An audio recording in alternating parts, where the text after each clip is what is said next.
Fela was someone who was given to engaging the government despite his status. Fela was rich, Fela was popular, Fela was famous. Yet he was engaging the government to speak about the ills of the nation, about the suffering of the people. Always. And for that he went to prison. He was attacked severally, but he didn't care because his concern was the people. He was an activist by birth. He understood the people were suffering, though he was not suffering as an individual, but he was given to ensuring that life gets better in Nigeria. But what do we have today? Celebrities that don't care about the people that make them what they are. Because if not the fans, our so-called celebrities will not be where they are today. And that's the truth about, about it.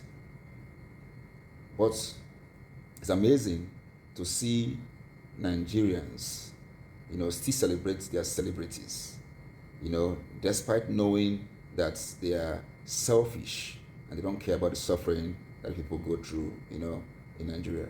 With their kind of following, their kind of fan base, if they come out to say we are protesting, believe me, you will see the crowd, you will see the numbers, and that population, that numbers that will come out in their numbers for protesting would make the government to think twice.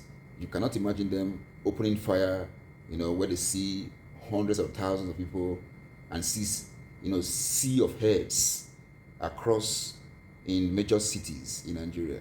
Then the government will become scared because it is when they come out en masse, when we are out there en masse, that fear will begin to grip our leaders, and they will know that their government can be toppled, when it gets out of hand, and they must act in the interest of the people.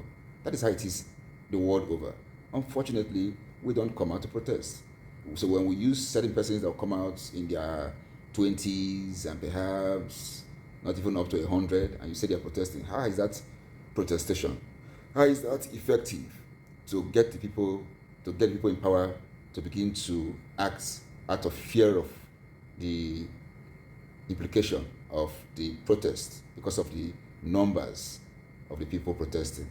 Now, it draws back to another thing that makes them to say, okay, we may be killed as a result.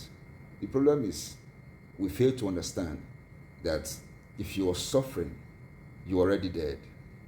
If you're suffering without the hope of a better tomorrow, you're already dead. As a matter of fact, we've been suffering for a long time and there's not been any hope of a better tomorrow in Nigeria. Unless you think of, okay, you want to do bootlicking and get to the point where you are selected one out of millions and made to, be, recruited into the political system and given your right to also loot, and then, become the oppressor and oppress those that were suffering alongside you because you now feel you are now in the system. Then this happens, and then those that are also there suffering, we're thinking, okay, well, when time comes, perhaps my time will come soon.